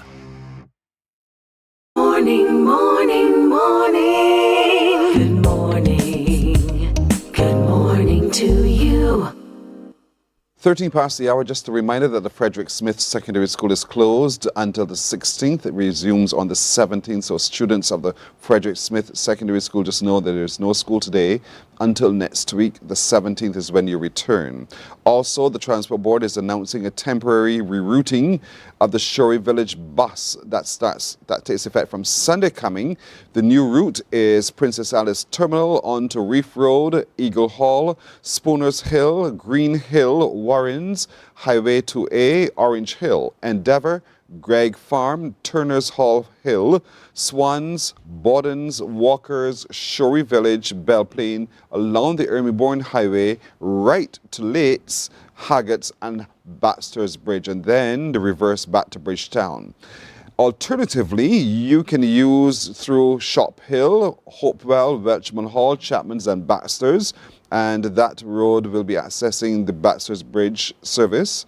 By the Baxter's Bridge service, the Transport Board is encouraging you to follow their media, social media, and their website to get further updates. 14 and a half minutes now after the hour, let's turn our attention to an upcoming activity for us as a society, particularly our young people. Who doesn't love a lovely parade? I think we all do. And so the Ministry, the Division of Youth, Sports and Community Empowerment, they are engaging yet again in the National Youth Parade 2025. We get details now as we're joined next to me by Donicia Mears, who is the PR consultant with the ministry, and next to her is Lieutenant Ramon Blackman, military advisor to the Youth Advance Corps. Both of you, good morning. Good morning. Good to see you. Donicia, contest. Good to see you again, by the way. Yes. Nice to see you as well. So this year we're having our National Youth Parade. We would have had one in 2023, and now we're having one again this year. And it is all about celebrating our youth, empowering them, giving them the opportunity, to showcase military display and also march on the streets. This year's theme is in celebration of our nation's youth, a journey of progress, resilience, and excellence. So that's what we're showcasing on the 26th of September 2025 at Kensington Oval. And this is for young people, period, whether Yes. they're in school or not in school. Yes, any uniformed groups who will be on parade, which Mr. Batman will speak about shortly. And then we also have the march through town to Queen's Park, where we're encouraging all youth groups and organizations to be a part, to sign up to register so that you can march on parade as well. All right, and then you end with a rally? No, this year we're not ending with a rally. We're just ending in Queen's Park. Yes, yes. All right. And so this happens when? This happens September 26th, 2025 at 3 p.m. and it starts at Kensington Oval. So the parade starts at Kensington Oval and ends at Queen's Park. Yes, please. And it's for young people who are fit enough to walk in the sun Yes. to make their way through, indeed. But it's going to be, I think, so beautiful to see young people Yes. achieving, not just achieving, but doing and demonstrating their support for Yes. and their celebration of other young people as well as Yes. themselves. Yes, for sure, for sure. Indeed. And so, Lieutenant, talk to me a little bit about the structure of this parade. Okay, Pearson, the structure of the parade is similar to that of the National Independence Day Parade. So it'll follow a similar format from the march on to the arrival of dignitaries, the salute to the reviewing officer, as well as a couple of displays, or there's one display that will be done by the Barbados Landship this year. So it will follow that similar format and culminate with the march through Bridgetown. Okay, so Kensington Oval is really starts. Yes. Everything really starts. All the spectacle happens there. From what time again? From 3 p.m. From 3 in the afternoon. We're encouraging the public of Barbados to come to Kensington Oval to sit in the stands and salute really our young people and their achievements. And then there's all of this that's happening. How many detachments do you think, or how many people on parade do you think there could possibly be? Or they still need to register now? Oh no, the parade participants are set. You have the Barbados Youth Advance Corps, which is the main strength. The Barbados Cadet Corps. There'll be a detachment from the Barbados Defence Force. You have the Boy Scouts Association of Barbados, Girl Guides Association of Barbados. We're being joined this time by the Barbados Registered Nurses Association. Nice. And those will be and also the Barbados Fire Service Cadets. The Barbados Police Service also said they might have a detachment, but bear in mind that these are all young people under the age of 30. Wow. That will be on parade. This is going to be spectacular. I suppose that all the while now there are rehearsals, or at least you're having conversations to get the groups together? Oh, most definitely. The first rehearsal with everybody is this coming Saturday at the Usain Bolt Center. So can we come peep? Of course. You know we love a parade, right, yes, Tunisia? We just want to see it form up and get going. And this happens at 3 o'clock at Kensington Oval. And there's, you said, a very special presentation by the Landship. Yes. You don't want to tease us to... I would not do that. Jeez, You gotta be there to see it. You have to be there to see it. You No have to be problem. there to see it. And there's such a rebirth of the Landship, Tunisia, where lots of young people are now really actively engaging. Yes, for sure. Even the same Barbados Youth Advance Corps, they have, they're part of the Landship as well. So. So you were talking about registering. Yes. Who has to register now? Okay, so these are our youth and community groups. So any social, any religious, any cultural groups. For example, you have the Key Club, Kiwanis Club, different clubs and stuff that may be in school. Any community youth groups that want to participate. Once you register by the deadline, you have the opportunity to get a banner so that you can march. Because the youth and community groups, they're marching from Kensington. They're not on the parade square, right, but they're marching from Kensington to Queen's Park. To Queen's Park, yes. Okay. So they will have their banners. Once you register, you get your banner, and you come. Once you're under the age of 30, 35, and you march along. So where do we go to register? So you can head over to Div Youth 246 on Instagram. That's on Insta. And you can go to Division of Youth Affairs on Facebook, and you will see the link in our bio, and you click the link and you register your community youth group. Do you have a deadline for registration? Yes, September 13th. Can you accommodate September 13th? You? That's this weekend. Yes, that's this weekend. It just dawned on me. Yes. That's this weekend. So we have until this weekend to register, indeed. And so, do you have it just gone from my head completely. So any group, any civil organization can now be a part of it. Yes. And so we want to encourage church groups and those kinds of organizations to come and be a part of it. And they will march ahead of, I suppose, or they're marching behind. I believe Behind. Let you guys do your thing, and then they come after. Yes. But it's going to be quite a spectacle. Yes, it will be. Quite a spectacle. But even if you can't make the actual parade, you line can the street. line the streets, and you can watch and you can cheer on, the different youth as they march on. This is a wonderful celebration of the excellence of our young people. We're always for supporting that. So we want you to join the celebration, youth groups and organizations. We're calling you. You need to go to Div Youth 246 on Instagram, or just as you see on your screen, and you can see it starts, everything happens first with a whole parade inside Kensington Oval, and then we hit the streets as we make our way through a very special presentation by the Landship Association of Barbados. And so you really should not miss this. You really should not miss this. And if you cannot be at Kensington Oval, but you are in town, whether you're shopping or you're working in town, come outside and look and support, applaud, celebrate our young people. They're happy to be able to engage in this. If you have a youth organization and you need to be a part of it, go to those places I just told you about. Div Youth 246 on Insta or to their website and follow and engage. Register as soon as possible. We have until this weekend to register to be a part. Lieutenant says to us there are going to be quite a number of young people already in parade, and so we want you all to come and to be a part of it. And so the Kensington Oval, while the whole of Barbados is not necessarily going to come, it's a work day for a lot of people. Which areas of Kensington Oval would you want people to come and occupy? Do you have a specific? The seating hasn't been determined finalized as yet. Okay. But as soon as that is done, we'll be able to communicate it. And also, when that does happen, we are asking the public to be seated by 2:15 p.m. By 2:15? Yes. By 2:15, because at 3 o'clock the parade starts, the president arrives and every other dignitary, and then we will be happy to go. This is going to be spectacular. You guys are planning to show this? That's in the plan. That's in the plans, indeed. You're keeping everything to their close to their chest, but the plans are unfolding. But this is the National Youth Parade on September the 26th, starting at Kensington Oval with a big parade and march on and march off, and those kinds of things as we see at Independence. That's exactly where they're doing what they're doing as well. A bunch of young people from a number of organizations, they'll be on parade there on the square, and then they're hitting the street, baby. And so we're going to walk and march with them all the way up to Queen's Park, and it ends. But it's going to be truly a wonderful afternoon for us to celebrate the youth, looking at the celebration of our youth, a journey of progress, resilience, and excellence. That's what it's all about indeed. It all happens this coming 26th. Thank you, Donicia. Yes, please. Thank you. And if there's anything else, just let us know and we'll be happy to share for you. Yes, for sure. Of course. Lieutenant, good morning to you again, and thank you so much for joining us. My pleasure, sir. Great work you're doing with the crew. We're back in just a moment. Morning, morning, morning. Good morning. Good morning to you.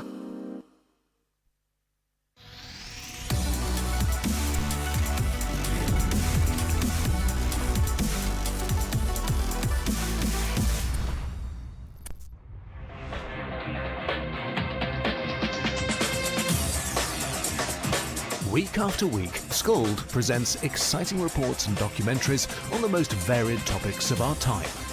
Spectacular developments and innovations, lifestyle and trends of tomorrow, mobility and tourism, health news, highlights from art and culture.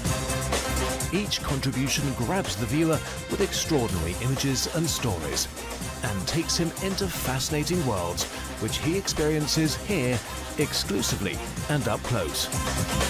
We're there when companies and specialists develop super satellites for a global network in space and can look behind the scenes. Scold is a window to everything that is there or is yet to come. Fly with us through time to better understand today and tomorrow. You've always wanted that. Scold, a look into the future. Our world today is not the world God wants it to be. One of the reasons, which will surprise many, is that our planet, its governments, and its peoples are all living under the weight of Satan's rule. From the beginning of mankind's existence to today, human history is the written record of what it means to live under the rule of the devil. Yet that rule is coming to an end. And what a difference that will make. Every Sunday at 9 a.m. on CBC TV 8, tune in for Tomorrow's World, sponsored by the Living Church of God. Books open your heart, your mind, and your soul. They are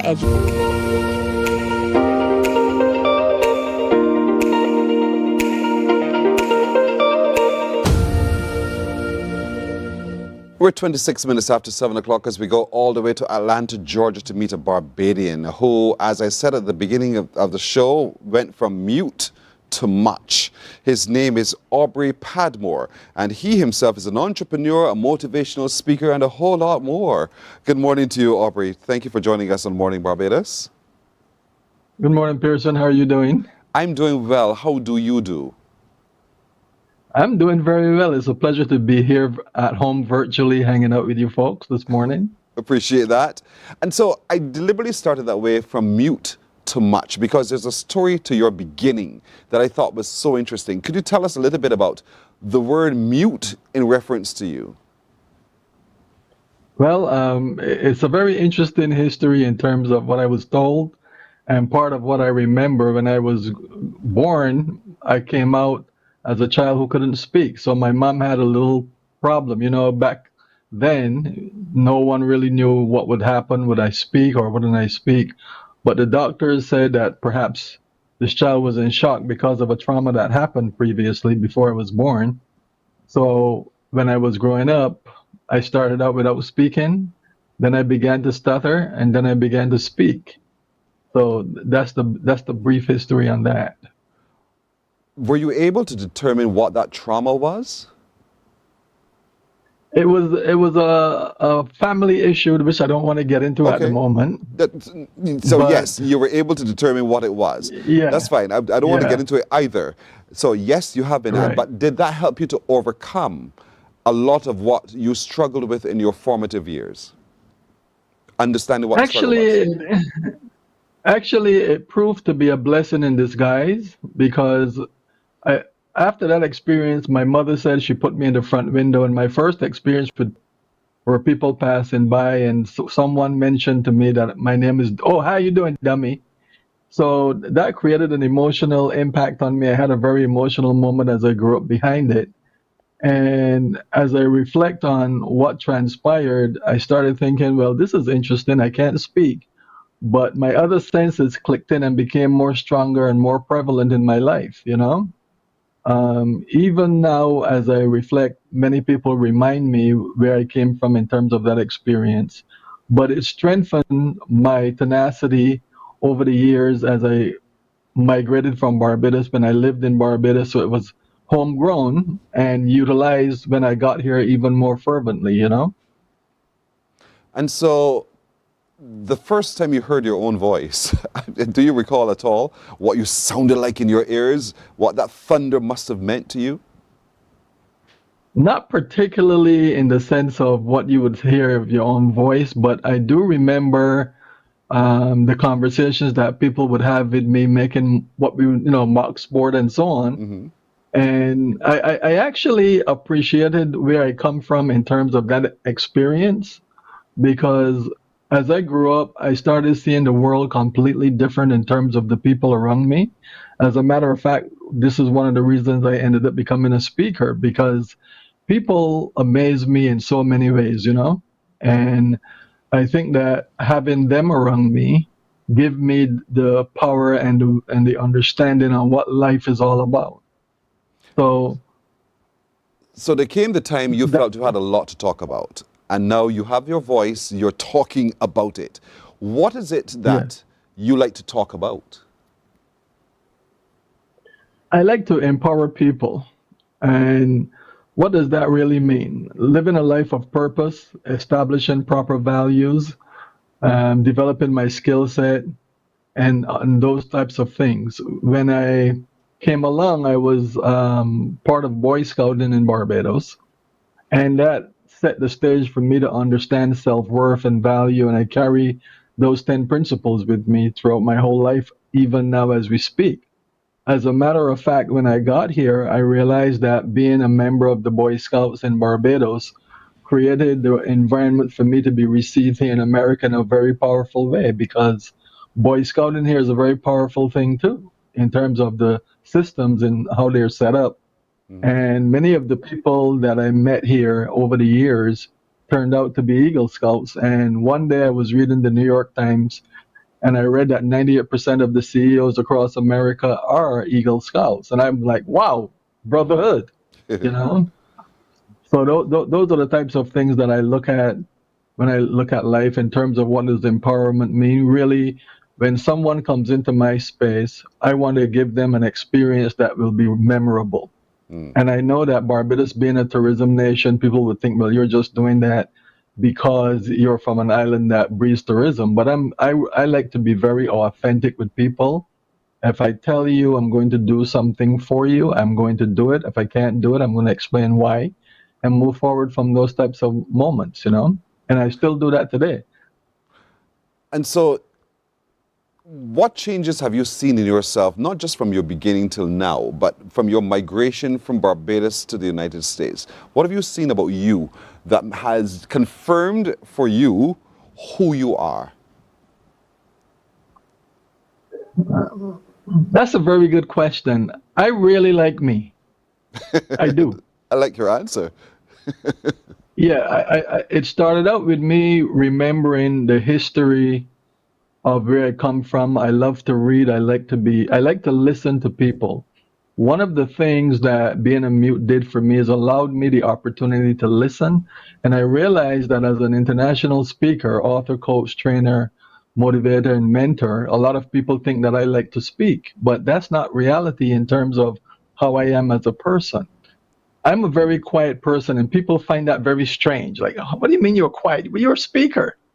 I said, yeah, but that's what I'm being paid, you know?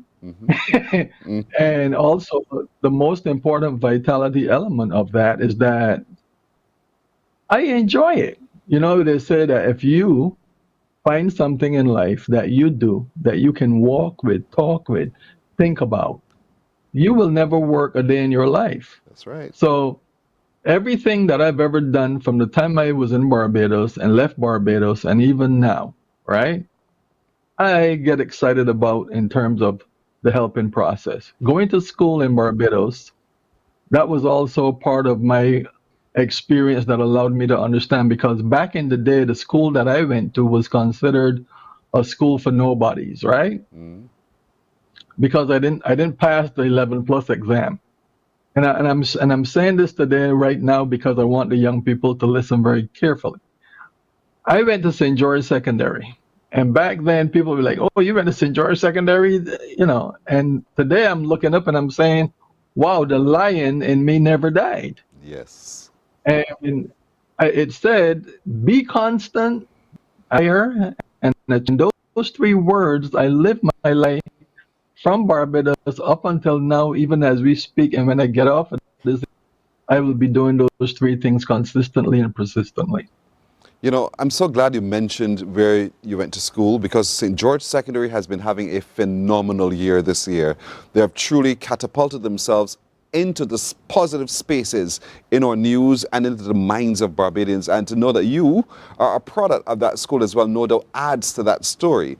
And so finding opportunities in the United States to be you, finding your space where you are you, the quiet, reserved man who still likes to talk a lot. How has that been so that you are sleeping well at night? How has that been? I'll tell you something. I created my own space. You know, Michael Smith has a song, Looking for Your Place in This World. As a part of the listening process, learning how to listen, I always thought, what is my role here in life? And I started out speaking in church. That was my first speaking engagement. And that continued to push me in understanding that when chaos shows up in my life, it's not a negative, it's something that you have to investigate and make a decision about how can you do something different to bring success into your space. What can you do to monetize yourself? And I reflect back and I said, well, when I was going to school, the first thing that they taught me to do in school was agricultural science. And so, you know, I came back home one day and I said to my aunt, because I lived in Cleveland down the street, because she said, hey, why don't you come live with me? You're closer to school. I'm the secretary at the school. Her name was Esteline Silcox, for those who remember. And so I lived in Cleveland and I started planting lettuce, tomatoes, and cucumbers, and I grew them because that's what they taught me in school. And the wider scope of lesson that I learned is that when you learn something in school, take ownership of it as a practitioner. Don't allow theory to manage your life. Take the theory and utilize it as a way of growing your destination. So these are all of the seeds that I left Barbados with that I continued in terms of how do I find work. I created my own moment. I went to the library to learn how to put up sheetrock. I clean houses. Nothing was I felt that everything meant something that you have to do. Yeah. So I don't care if I'm the cook, the bottle washer, the CEO. I'm still that guy that you can say, roll up your sleeve. I did it when I worked in the court system in New York City, and I spent about 15 years doing that. And that came as a result of me doing my entrepreneur push, you know. Right. The guy that said to me, one of my customers said, well, you clean houses, you do such a wonderful job. What else do you do? And do you have life insurance? Do you have health insurance? And I'm looking at him like, well, I don't know if that's your business, but I answered no. Yes. And he said, well, I'll help you get a job in the court system. And I said, well, if you help me to get an interview, I want to make sure that you know that I don't owe you anything for that. Just let's be clear that you're just doing me a favor. And You know, Aubrey, let's be clear. there's so much we can learn from you, and we will learn from you in another opportunity indeed. I have to leave the conversation with you right there, right now. But thank you for joining us, for raising your voice, for not losing your passion for speaking, your passion for telling, your passion for changing as well, and most of all for being very proud of your school, St. George Secondary School indeed. Pleasure talking to you. Talk to you again soon. Thank you. You're very welcome. Morning Barbados breaks here. We're back in a moment.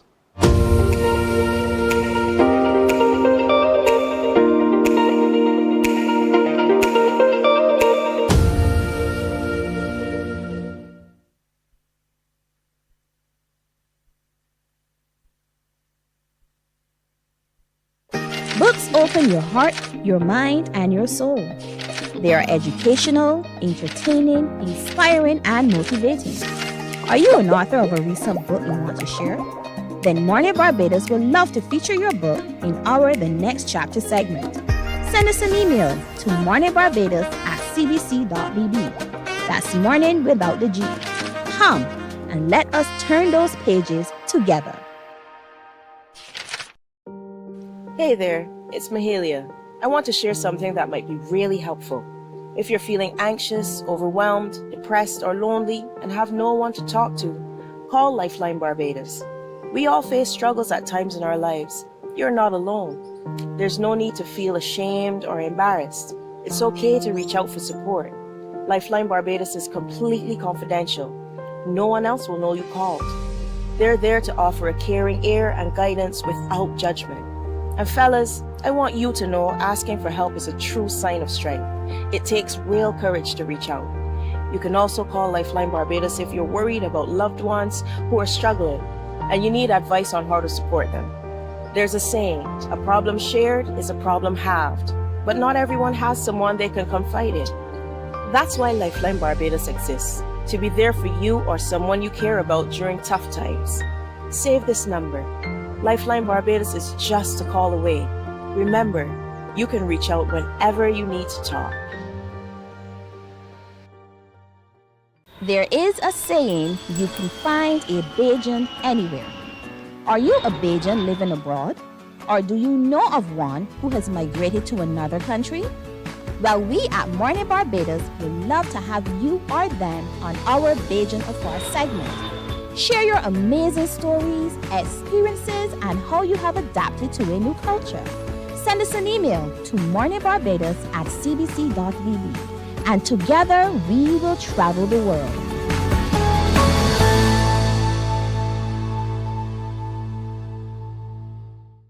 Some ask, what makes Barbados so special? We at Mornin Barbados say it's you, our exceptional youth. You are talented, resilient, and inspirational. You are the epitome of the Barbadian spirit. testing the boundaries of your creativity. If you're an entrepreneur, artist, baker, designer, author, or have done anything you think should be highlighted, email us at morninbarbados@cbc.bb. Morning, morning, morning. Good morning. Good morning to you. 19 minutes now to 8 o'clock. We turn our attention to cricket, and we turn our attention, finally we got a win.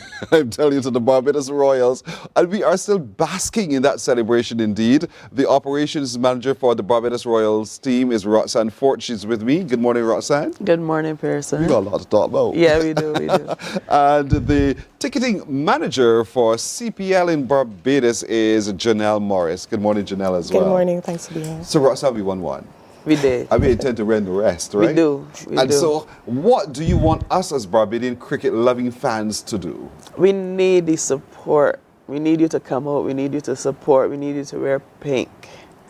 We need to flood the stadium so that the guys feel like, you know, they want to be a part. They've been playing some good cricket. They just weren't getting over the line. Finally got over the line, so...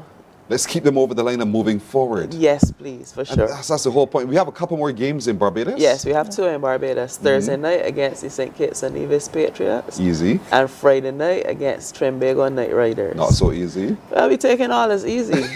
Cricket is played on the day, Pearson. You're so played right. on the day. Indeed. So look at your screens, folks. That's what we're talking about. We have a game happening on the 11th. That's And this then coming Thursday the 11th. 7 o'clock. 7 p.m. Friday the 12th, 7 p.m. Both games at 7 o'clock at Kensington Oval. And Yes, so sir. we want you to come into the stands and dress in your pink in support of the Barbados Royals and make beer noise. For sure. Make beer noise. Just flood. Let's flood the stadium. Well, the Mecca. Let's flood the Mecca in pink. Indeed. So talk to me a little bit about the general mood now that we've had one. We got one.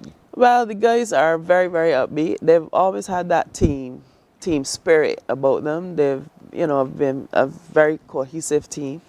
The coach, Trevor Penny, he always pushes the positive. So even when there's a loss, he still doesn't harp on the loss. He goes forward and talks about what we can do better, how we make the next one.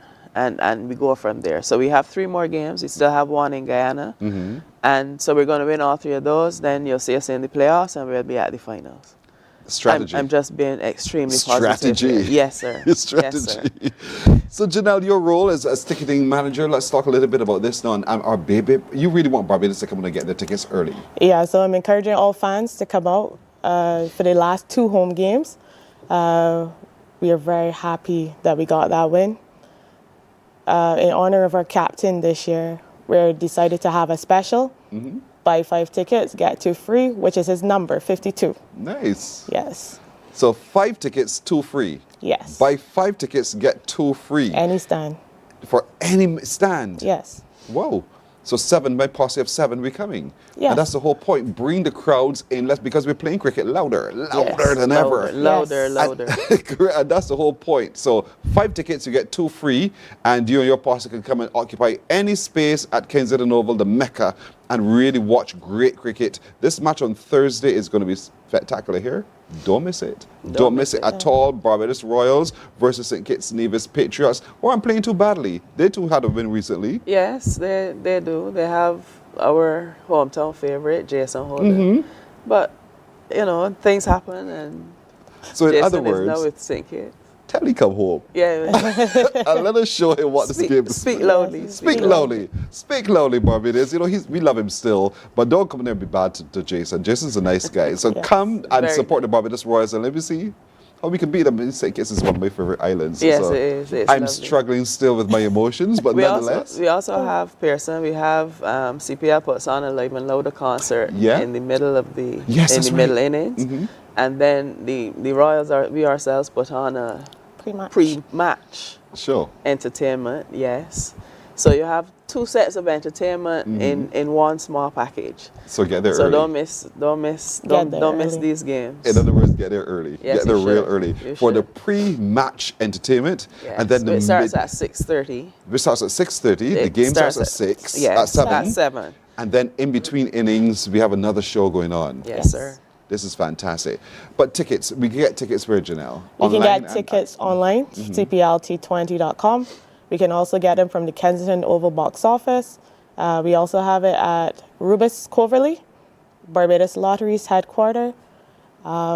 We also have them at CS Pharmacy, Lucky Horseshoe City Centre, and Lucky Horseshoe Warrants. All right, and we picturing also the have one in locations. Speightstown. Oh, good, because I was just going to ask you about the north. Yes, Eddie Speightstown. So we're catering to Eddie's. everybody to Right, share. so remember, 5 tickets you buy, you get 2 free. Yeah. So go to Eddie's in Speightstown and say, I want 5 tickets right now. You get your additional 2 and bring your whole family. Bring the children. Let the children come out and Yes. enjoy the game of cricket as well. And so I was listening just now, especially since some of the schools are closed. There's no school on Friday, so come on down. Let's do this. Make it a family Let's do affair, this. yeah. Indeed.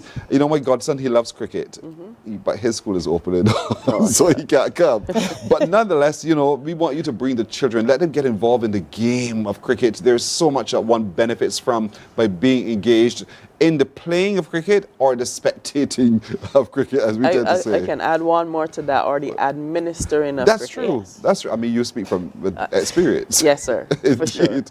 So it's happening. A couple of games still left here at Kensington Oval. Remember, get 5 tickets. Buy 5 tickets. You get 2 for free. And you're coming us because that's the captain's number, 52. 52. 52. That's why there's a big special the Barbados Royals has put on. And so we want all of you to come fill the stands. Be loud. Be bold. Wear pink. Do not be afraid. Yes. The team wants your energy from the stands, indeed. Yes, they do. And that's what this is about. So we can go forward to the final, folks. We haven't lost hope. There's still hope. Yeah, of course there's still hope. Still a lot of hope There's because there's still a lot of games to be played. And so we can do this together as a nation. We want to encourage you to join in doing so. 5 tickets, 2 free. There's a box office very near to you. In the north, we're going to Eddie's. I'm pushing it because I'm a North I was boy. just about to say, you were waiting for the north. You know, You were I'm a waiting for the north. boy. Eddie's is where you go. You buy 5 tickets, you get 2 for free. Eddie's is where you go. You get 5 tickets. You get 2 for free. You can choose to go online as well and purchase your tickets. But look at all the box offices and you get out there and get your tickets. I love the special. I love this ticket special. That means more people can be in the stands. Yes. Get there for 6:30 because that show, who's performing this? She's on bread. She's keeping it a secret. So I'll give you a little teaser. So Tell we have Mikey on Sing Thursday. it. Sing the teaser. No, I wouldn't sing. I'll just let you know. We still want people to come. So Of you course. don't want me to now come and deter people from coming, Pearson. You know it's not you. All right. So I'll tease you with Mikey though. Okay, Mikey's I'll tease coming. you with Mikey. Okay, so Mikey's going to be performing. He could be the heart of the party for sure. That is for sure. So we are looking forward to this one on Thursday and Friday. Kensington Oval. Look at your screen and book your space by getting your tickets today.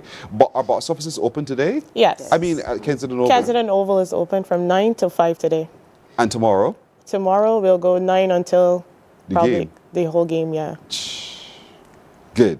So we have literally no excuse. So now you know you can drive by Kensington Oval, stop, get inside and get your tickets from 9 o'clock this morning and purchase 5, you get 2 for free. 5 and 2 for free. You and your posse going to Kensington Oval in support of the Barbados Royals. Wearing pink. Wear your, I can't forget that girl. Wear your pink. Look at you. I can see you in front of me. Wear your pink in support of the Barbados Royals indeed. And so let's talk team now. So that folks are watching who get can you give me the team? Do you know them off the top of your head? I can challenge certainly you. try, Pearson. Let's go. Quentin DeCott, Brandon King at the top. Kadeem Aline, a.k.a. the Professor. We have Sherfane Rutherford. They might not necessarily come in the same order. Right. Rovman Powell, Daniel Sams, Chris Green, Ethan Bosch, Jamel Warrican, You're doing well. You're doing well. Ramon Simmons. You're doing well. Then we have Naeem Young, Johan Lane, Zisha Motaro,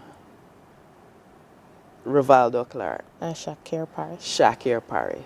See, and this That's is the winning 15. team. I'm missing 2, but I can't That's all right. remember the But other that's 2 the right team, now. folks. Look at them right there on your screen. Look at them right there on your screen. These are the men we're coming out in support of playing for Barbados Royals. Remember, wear your pink on Thursday. Thursday and Friday.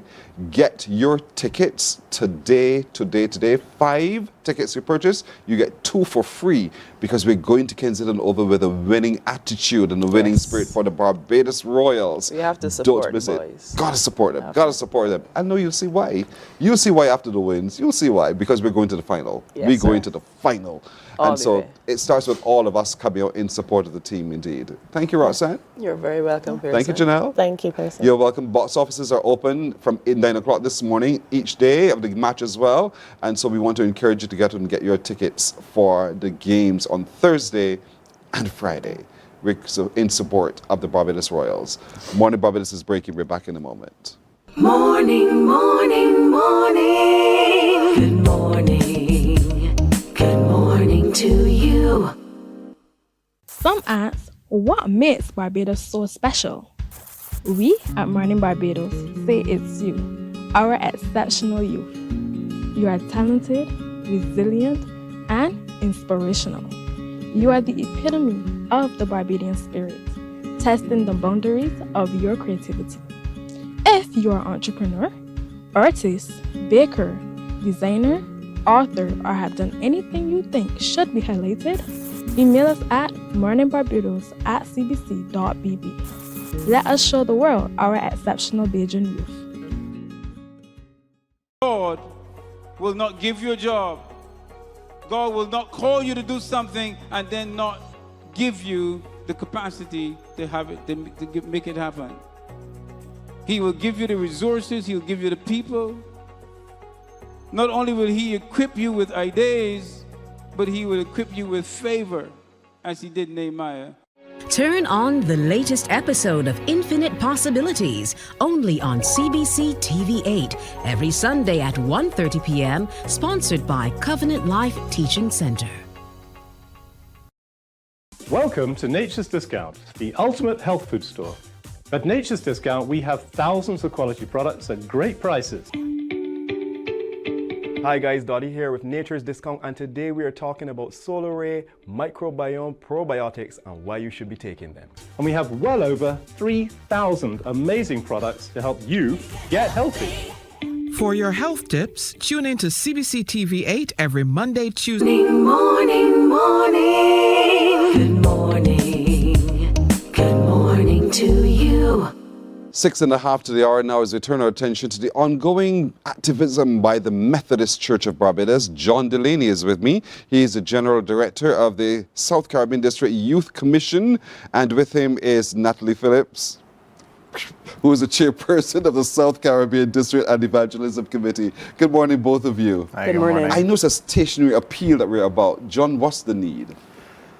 Well, as we know, literacy is a big issue with our children. We see from CXC all the way down to primary school, the way that our literacy needs have increased.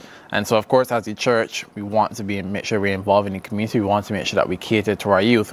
And so what better way than to ensure that they have all the supplies they need, all the stationary back-to-school supplies that they can need.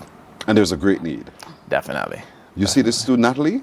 Yeah, definitely. Because although there's a program with the ministry actually assisting students within the schools, there obviously, because of the unemployment rate, there are a number of children who are still experiencing a deficit with supplies. And so although school has started, we still need a number of supplies for our students, both exercise books and stationery. And we know that that can benefit our children. And in fact, children are we don't ever have enough textbooks. I was just going to say the same exercise thing. books and stationery. So what do you want us now to do, John, as a people? Well, I would say, look at your bank account, look at your supplies, look at whatever you can get. Even if you can help one child, that will go a long way. We had our summer music and arts camp a few weeks ago. I would have been on to speak about that. And that was an appeal in which we had persons actually sponsoring a child. And we saw the benefit that those children were able to get from it. We had our closing ceremony recently. And so even for this, if you can even help one child, one exercise book, one set of pencils, one set of pencil crayons, anything like that, trust me, it can go a long way to helping these children. And so, Natalie, having done that, John has commissioned us to get some pencils and books and everything else together. Where do we take them? People can take them to either the James Street Circuit office or the Bethel Circuit office. The James Street Circuit office is located in James Street, yes. And Bethel Circuit office is located in, Street. no, not Bay Street this Where? time, Pearson. Where? I'm ashamed of you. But where? In Epcot, it's at Epcot House in Wildy, Where? Highgate Gardens. So Highgate Garden is do you drive into it? Yeah, so when you pass the Nazarene Church, the Nazarene Church on the left, just before you reach what used to be I know where Banks, Highgate it's is. right. So you You make go the left in, turn there, and and is it's it about the fifth house on the left, white and trimmed with green. Okay. I'm ashamed of you. Don't be. I'm like, most people are asking you to tell us how to get there indeed. Yeah, so that's all how we can. Yeah. So that's where we're going to drop in our donations. Is there a deadline, or because the need is so vast all year long, you're encouraging people to continue to support the drive, right? That is correct.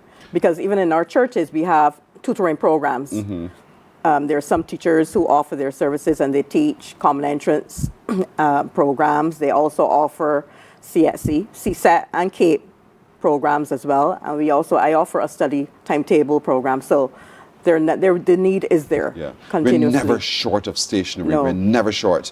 We're always in need of pens and pencils and books and crayons and everything for all ages and stages. And so we want you to lend your support to the Methodist Church in Barbados as we also lend support to our people in need. And that's what it's about indeed. So if you have any further questions, call the James Street office, call the Bethel office, but make your drop-offs as quickly as possible. John suggested use your bank accounts, make your transfers if you have to do so, but details you we get from the church offices as well, because the need is great. We're even greater. We can do better and we can help indeed. So thanks, John Delaney, and thanks, Natalie Phillips, indeed, of the Methodist Church. Now, thank you too for lending in your support of this initiative. I'm looking forward to your full support, folks. We're back in a moment. Morning, morning, morning. Good morning. Good morning to you. Books open your heart, your mind, and your soul. They are educational, entertaining, inspiring, and motivating. Are you an author of a recent book you want to share? Then Mornin Barbados would love to feature your book in our The Next Chapter segment.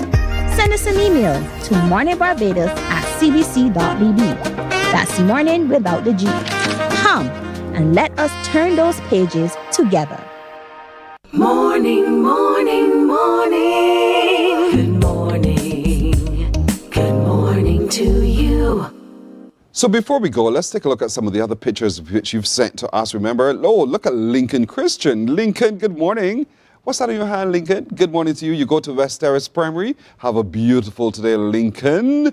Callum Hood is attending the Rock Christian School. Callum, you are ready for school. Your lunch bag in your hand, right? You're missing lunch, Callum. Have a good day today at school. Malachi Howell is going to Big Dreamers Nursery and Preschool. I love the name, Big Dreamers. And so you're standing right next to that little butterfly, that bee. What's that beetle? It's a beetle.